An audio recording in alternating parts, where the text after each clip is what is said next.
Hey y'all, and welcome to Politibrawl.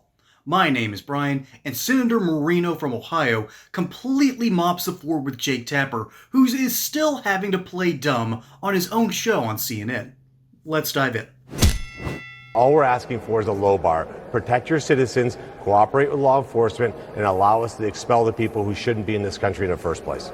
So right now, the state of California is suing to try to stop the Trump administration from using the California National Guard and the Marines for the law and order events, the law and order activities in Los Angeles. Earlier today, the Secretary of Defense, Pete Hegseth, was on Capitol Hill. He was asked by Democratic Congressman of California, Ro Khanna, if Secretary Hegseth would respect court rulings on U.S. service members being used for law and order in Los Angeles. Take a listen to that exchange. Can you assure the American people on two things? You will respect any Supreme Court decision on this matter about whether the Marines are constitutional, and you will respect the district courts when they rule before the Supreme Court rules. What I can say is we should not have local judges determining foreign policy or national security policy for the country. So you're not willing to say you would respect those decisions? What I'm saying is local district judges shouldn't make foreign policy for the United States. Senator, what's your reaction to that? Do you have any concerns about Secretary Hegseth setting this precedent that the Pentagon does not have to respect a court ruling? Well, that's just objectively not true, Jake. That's not what he said.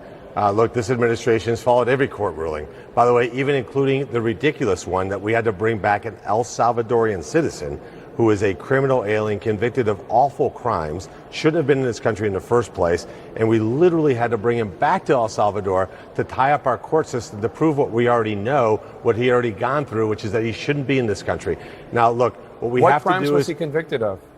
He came into this country illegally, right? The judge heard his case. But Jake, the judge heard the case. Right, and the judge can't come to this country illegally. Right, but the judge said he couldn't be deported back to El Salvador. Right, and so he could have been deported to any of other 100 different countries. Right, but that was the issue. All right, and so now think about how insane that is. We're using taxpayer dollars to bring an El Salvadorian citizen back to the U.S. only to redeport him to one of another 100 countries. This is insane, Jake. Look, as a legal immigrant to this country, can we please agree that we want to respect our laws and reward the people who patiently wait in line and stop advocating for people who skip the line, break our laws to come here? We want to be a country, we are a country of immigrants, but we can't be a country of illegal immigrants. This isn't complicated. This is very, very easy. Advocate for legal immigration and zero tolerance for illegal immigration.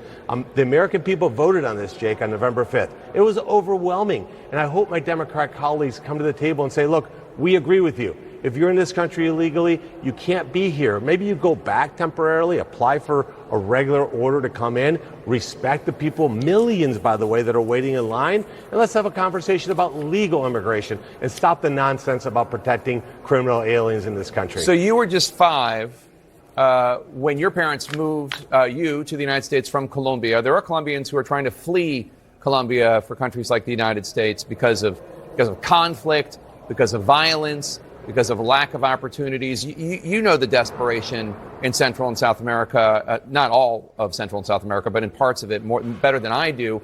What is your message to them? Wait in line. If you want to come to the United States, America will welcome you.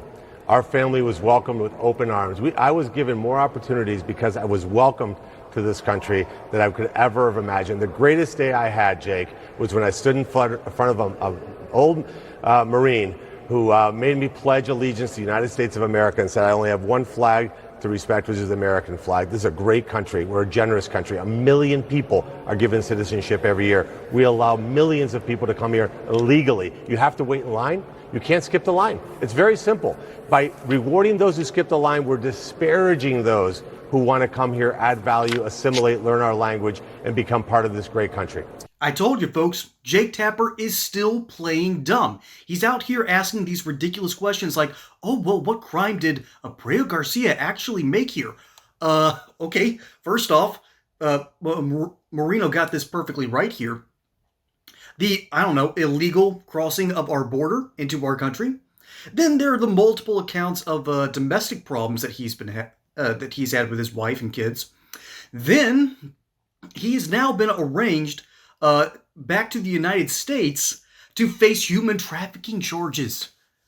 So, but Moreno doesn't fall for this bait. He doesn't fall for this obvious trap because Jake Tapper's playing dumb in order to move off the point a little bit. But there's one thing that actually annoyed me a little bit more. Countries like Colombia has fixed a ton of its problems. They had a massive peace deal with the rebels and even some of the cartels that were causing trouble in their country, and they've been healing ever since. Colombia is apparently a beautiful place to visit. As a matter of fact, I've got people in my family who are from Colombia. I've got my best friend's family from Colombia. As some of the most base people I know are from Colombia. And they all tell me the same thing when I ask about their country, that it keeps getting better. Basically, when you live right next to Venezuela and you have to deal with their socialistic nonsense, and you start to realize how not to run things, and you come more to America's orbit, guess what? Good things happen. Hey, y'all, here's the deal. Gold loves President Trump.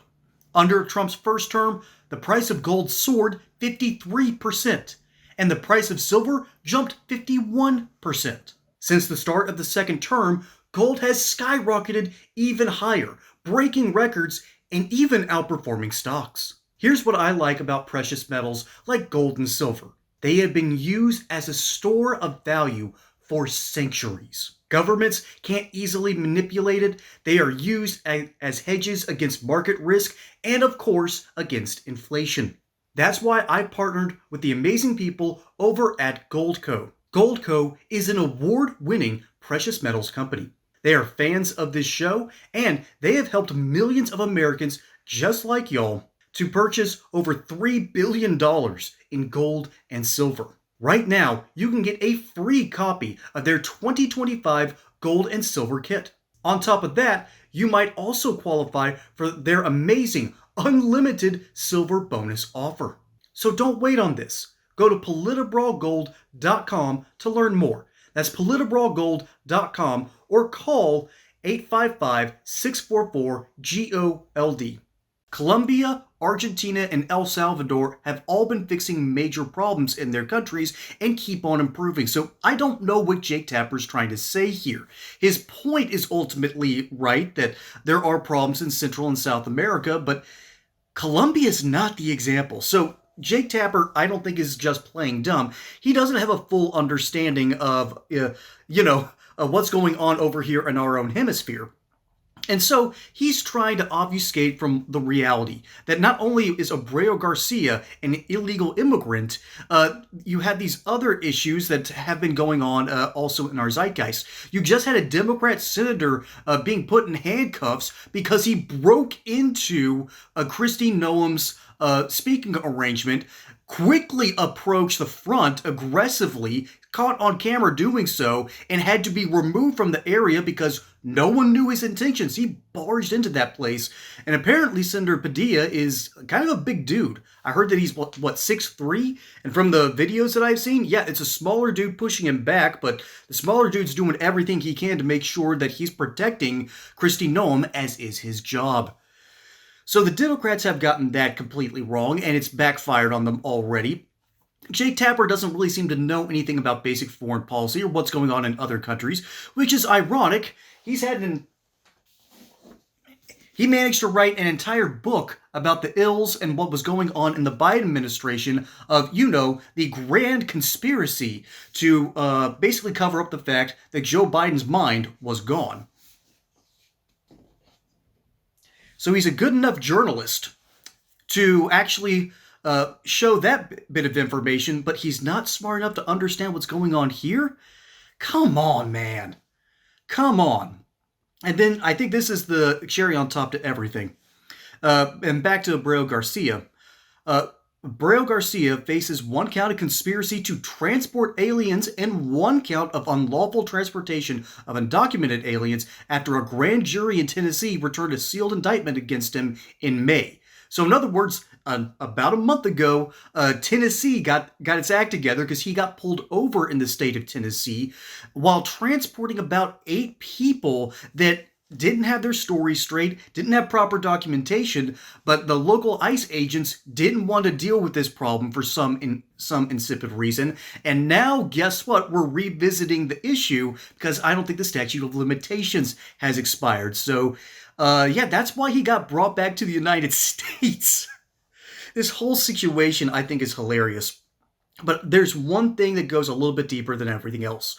That is the idea of the rule of law. At the beginning of this video, they played a clip of Pete Hegseth basically saying that the local district courts have been going overboard trying to fight the Trump administration and trying to dictate policies.